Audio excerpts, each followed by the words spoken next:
significant amount of investment which is happening, and but there is, as they say, we can always look at it. The glass is half full or half empty. So there can always be room for enhancements.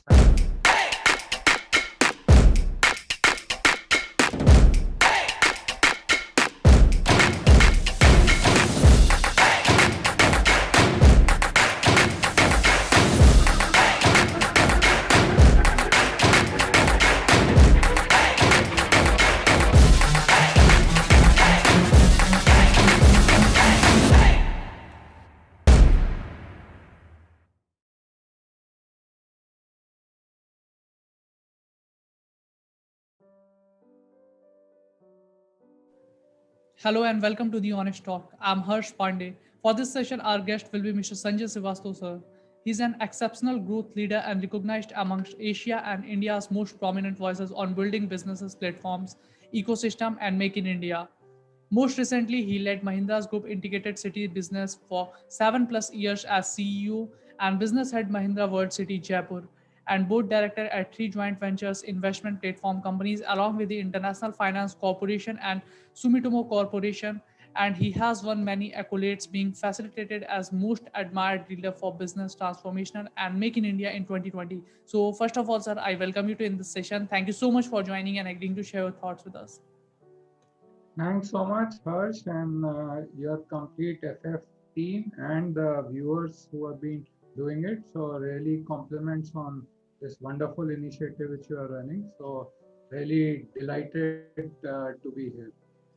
Thank you so much, sir. It's our pleasure too. So, moving to the topic of today's session, which we have chosen is Make in India, Make Forward, India's youth biggest opportunity. On September 25, 2014, the Indian government announced the Make in India initiative to encourage manufacturing in India and galvanize the economy with dedicated investment in manufacturing and services.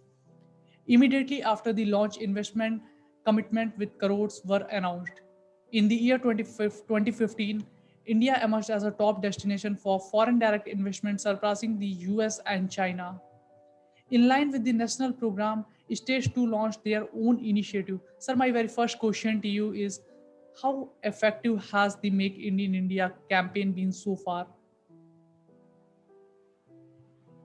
Sure. So I think as you also highlighted some of the points, see, when you're trying a fundamental shift in your trajectory for a large country like India, it takes time. So fundamentally, we are on the right direction because what we decided way back, the focus behind Make in India is essentially, if you see any developed countries, the manufacturing and MSMEs are really among the biggest contributors, and typically the GDP contribution is close to about 25% in all developed countries. In India, it was actually has been hovering for a long time for manufacturing only about 14 to 15%. So if you have to show economic growth and we also have to generate employment, then we have to have a fundamental shift. The good thing is we have created a very good platform for IT and services, and India is really the powerhouse. So that was the objective behind starting it, that how actually Make in India can be the driver. And there have already been a lot of successes in various industries. To give you an example, for example, in mobiles, we were actually not even manufacturing anything significant to now where we are world's second largest manufacturer. Similarly, if you see, it has also led to additional investments in consumer electronics, consumer goods. It's also doing very well in areas like some vertical related to healthcare, like generic drugs, vaccination, where you have global scale. And with that as the mind, now the next wave of Make in India has been brought in. And this is really, as they say, every challenge is an opportunity. I think the COVID-19, the supply chain disruption across the globe, combined with the fact that actually everyone was struggling for new products and services, India has actually taken a leap. And now also combined, you always need to add accelerator once you're going on a different path.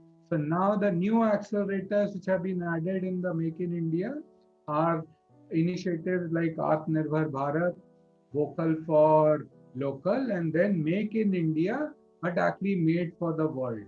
So that's how now we are on the second wave. All right, sir. You have told many important things, and you have taken the example that India is the second largest world's manufacturer of mobile, and we have seen this how India are taken the lead in this coronavirus vaccine and became the coronavirus vaccine hub for all over this world. Sir, my next question to you is: India's spending on R&D, research and development, in terms of percentage of GDP, has been stagnant at 0.6 to 0.7% in the last 2 decades. India's spending on R&D is well below than in major nations such as the US 2.8, China 2.1, Israel 4.3, and Korea 4.2. So, do you think India need to increase R&D investment to support the Make in India initiative more? Sure. So as they say that Lord Buddha has said that every intelligent question has answer hidden in between. So the fact that you're asking this question, the obvious answer and a short answer is yes, of course. But I think while some of our smaller countries like Israel, etc., maybe their percentage may be very different because of the lower size. But having said that, India definitely needs to increase the focus on R&D. Otherwise, the value addition which is happening in the GDP is reduced, and therefore there are challenges that how much you can grow. And keeping that in mind, if you see, even this year's union budget has put a significant focus, and the aspiration is that in the next 2 years, we should actually be doubling the percentage of R&D spend as the GDP. The second aspect is now increasingly private companies as well as venture capital folks are also realizing that there is value in uh, leveraging India's fantastic population and higher education uh, set of people who are available to use it. So today also, if you see, like if I take another example for say technology companies or even the electronics companies, almost everyone had their R&D center, whether it's a Qualcomm or a Intel, but all of them were actually the R&D was totally going abroad and then it was being used. But now with the ecosystem and with the scale developing, we will see that acceleration. Similarly, a second area where there's a lot of good development which has happened in R&D is actually healthcare. So India was primarily producing vaccines, and similarly, India was actually is world's third largest in the generic bulk drug processing. But now, if you see in the last 5 years, there are very good companies who are coming in the next value add things like API. And even the global tie-up which has happened with Oxford AstraZeneca, India has actually, in a way, has played not just a role in India or South Asia, but globally to actually lead this COVID vaccine fight. So same way, wherever the critical strategy is that wherever you have a scale, then you invest in R&D, you invest in greater resources and use this nucleus to expand. So definitely the government players, the private corporates, and then even the venture capital and entrepreneurs, everyone has to together create a R&D ecosystem, and the idea should be how do we move up the value chain. So definitely it is required, and the faster all of us contribute, the faster will be the growth of trajectory.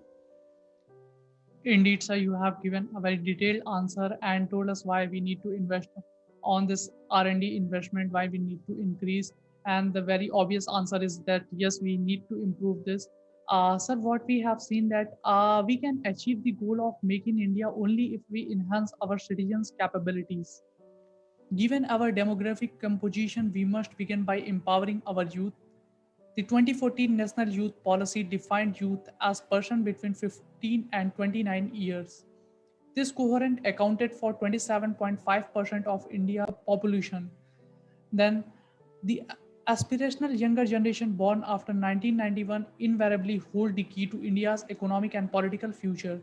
India has just a decade times to seize the opportunity and realize this youth demographic dividend. So my question to you is, are we investing enough in our youth? Uh, sure, there is a significant amount of investment which is happening, and but there is, as they say, we can always look at it that the glass is half full or half empty. So there can always be room for enhancements. Having said that, I think also to pick up the points not just between 15 to 30, but over the next 10 years, India will have the single largest employable base anywhere across the globe. So, with that as the growing base, there are significant opportunities which are also coming in order to invest in. So, if you look at today, one of the biggest challenges is that even the areas where there is, you have a set of companies, both in IT and manufacturing, who are ready and are looking for employment. They are a huge set of graduates and postgraduates who are getting out. But if you see, the challenge has been that the employability factor of the new youth is not very high. So therefore, to get these two words to talk, you need an intersecting platform, and that platform really is skill development.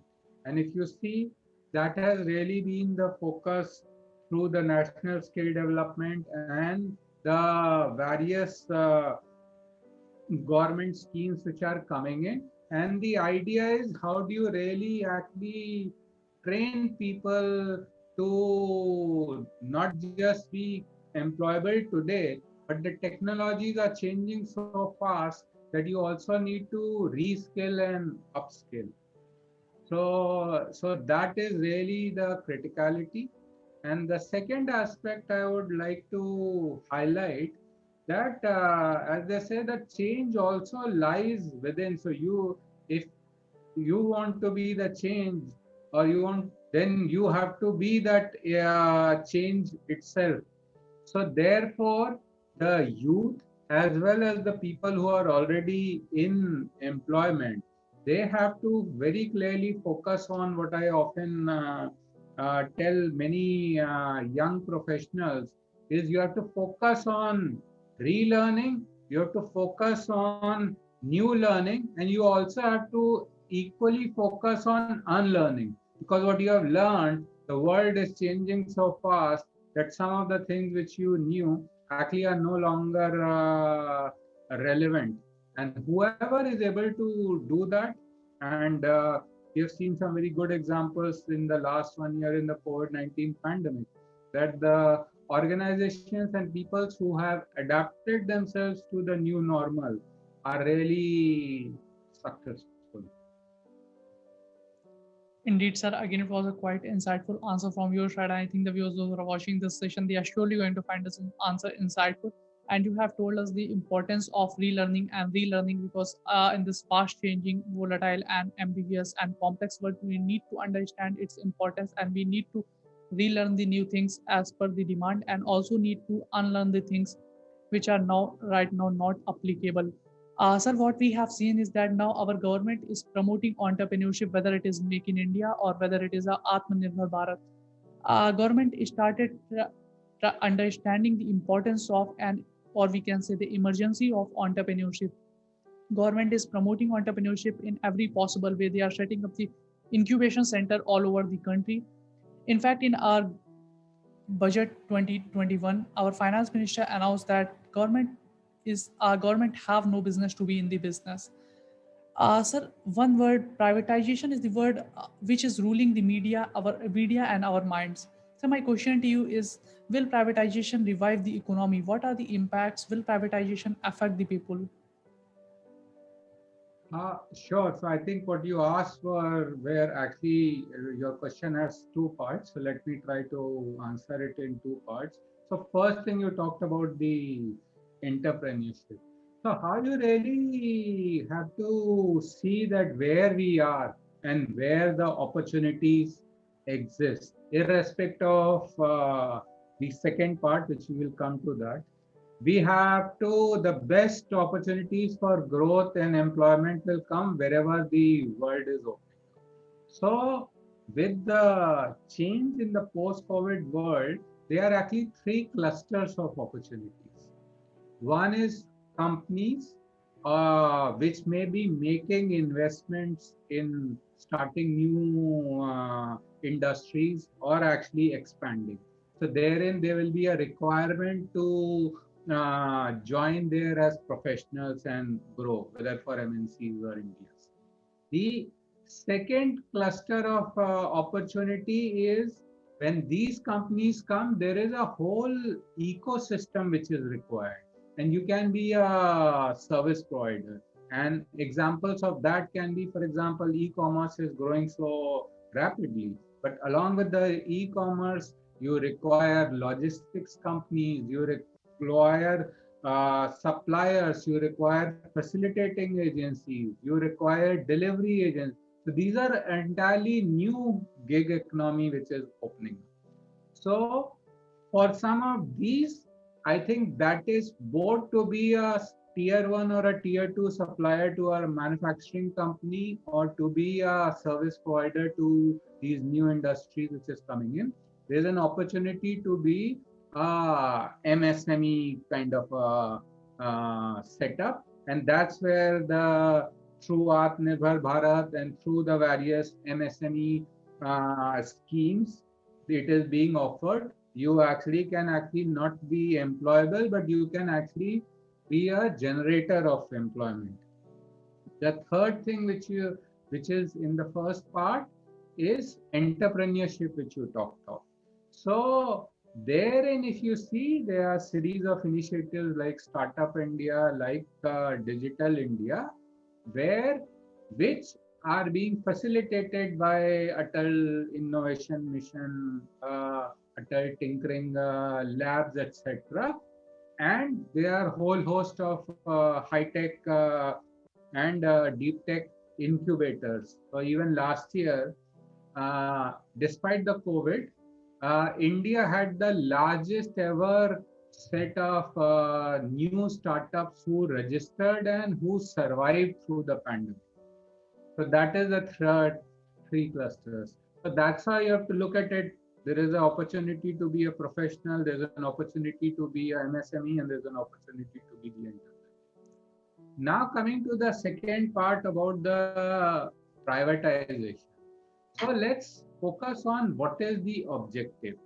The objective is to bring efficiency through the system.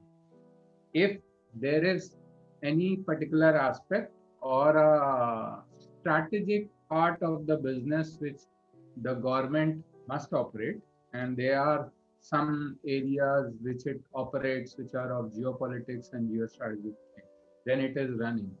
In the other aspect, it is, even if you see a large private conglomerate, if they have grown too big to size, what do? Then they start looking at how to actually unlock the value by listing a subsidiary or having a tie-up, which tie-up almost while can use the umbrella cover, but actually is operating like a new entity.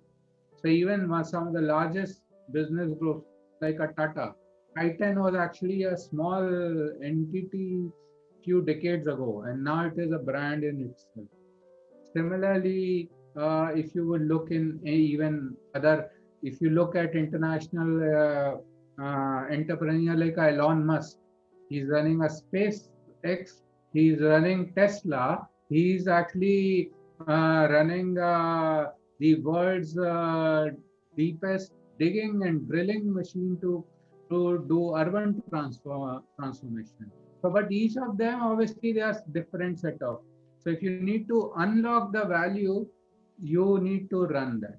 So with the same initiative, if the government, maybe some years back when the companies was formed, there was a particular objective.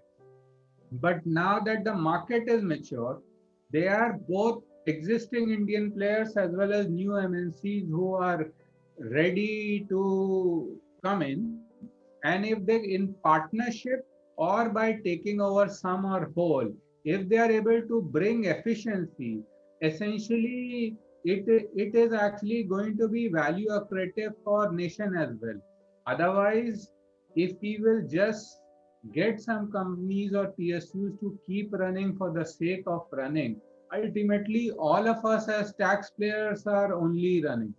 So if every rupee of ours in today's world, we would want a best possible return to come. I think we have to look at it that it is an opportunity by which we are improving the return. And if there sometimes there are issues related to the human element, so therein I think any corporate, whether the government or private, if they are people and team who are really value adding to the business and are value adding to the company, there is no reason why they will not be viewed. So accountability, obviously there will be a stricter demand for accountability, but I think the fact that that accountability can only be demanded by private and not with government, I think all of us know is a notion of the old. And in fact, the government, as you know, even for all their existing senior employees, have now come up with a very strict performance standards. So in today's world, ultimately it is always performance which it counts. For all you know, actually in a private thing, the rewards for being a exceptional player may be much better than actually be a government employee. Indeed, sir, you have told many important things, and I think the viewers who are watching, they are surely going to find us meaningful. So you have told the importance of entrepreneurship. You have told how India is becoming a hub for startups. The number of startup year after year in India, creating an enormous growth for opportunities. More than 12,000 startups came up last year, according to NASUCAM. Now, sir, my next question to you is: any career path requires training, whether you are an accountant, an office manager, or an airline pilot. Becoming an entrepreneur is no different. The skills required to be good at entrepreneurship are not exclusive. They can be applied to almost any field of work. Sir, my question to you is: do you support the idea of entrepreneurial teaching as a part of higher education? Sure. See, it is always because entrepreneurship, you can certainly teach the fundamentals, but beyond the point, the best actually training happens on the job.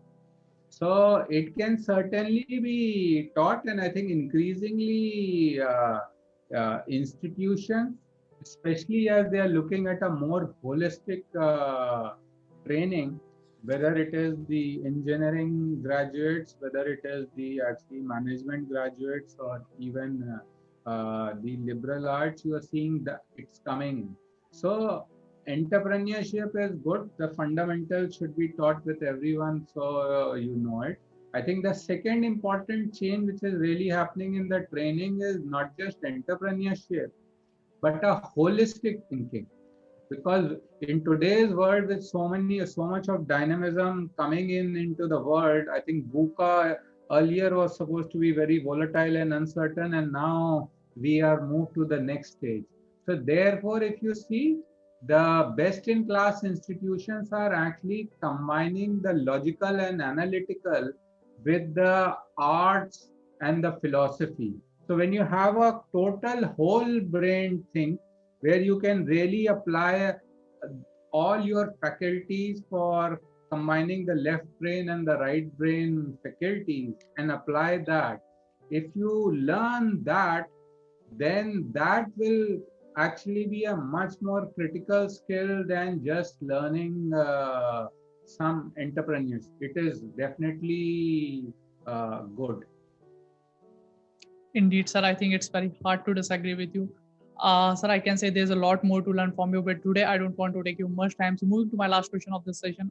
Sir, my question to you is how do you see the role of entrepreneurs in boosting Indian economy?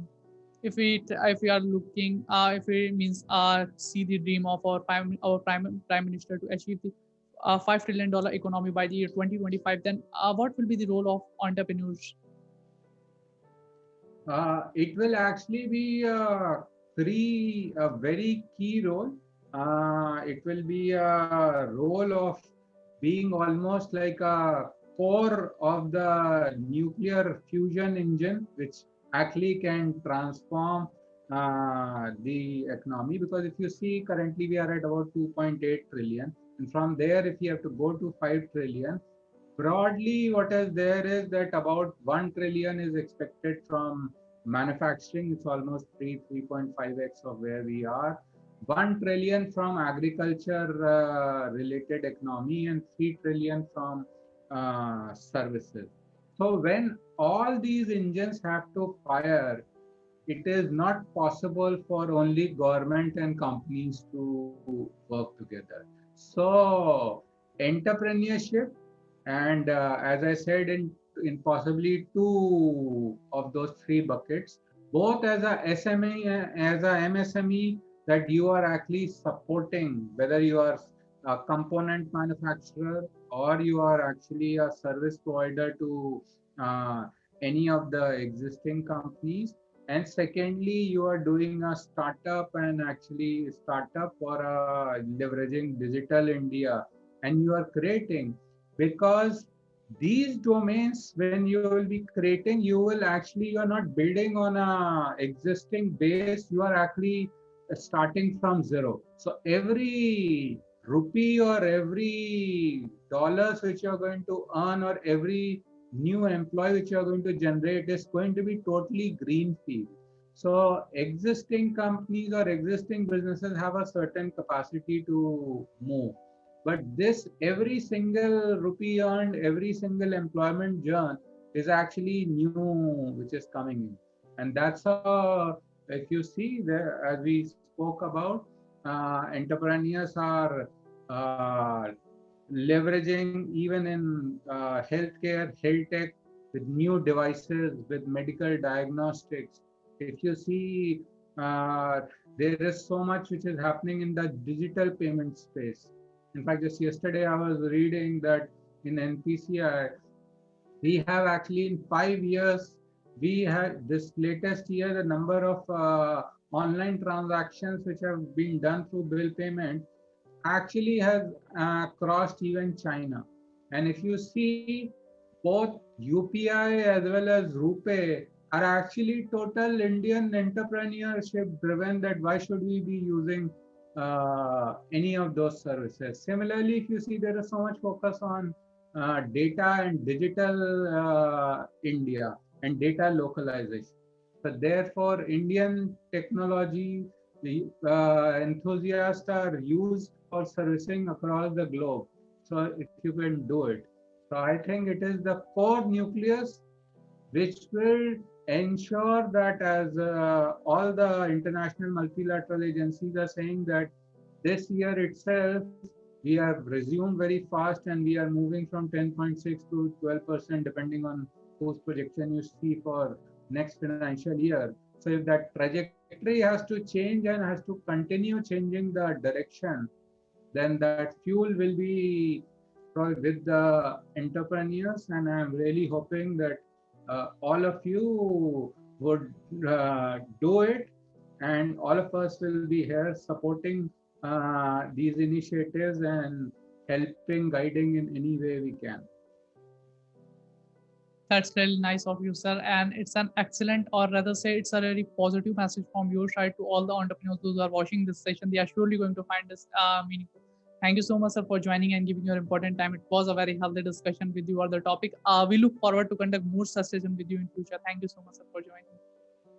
Thanks so much for having it, and remember, that make in India but made for the world is actually really the Indian youth's biggest opportunity. Correct, So sir. I greatly enjoyed the session and best wishes to all of you. Thanks. Thank you so much, sir. Thank you, sir. Thank you. On the ground is where I stand. Never give up, that was always the plan. It's so cold outside, I'm alone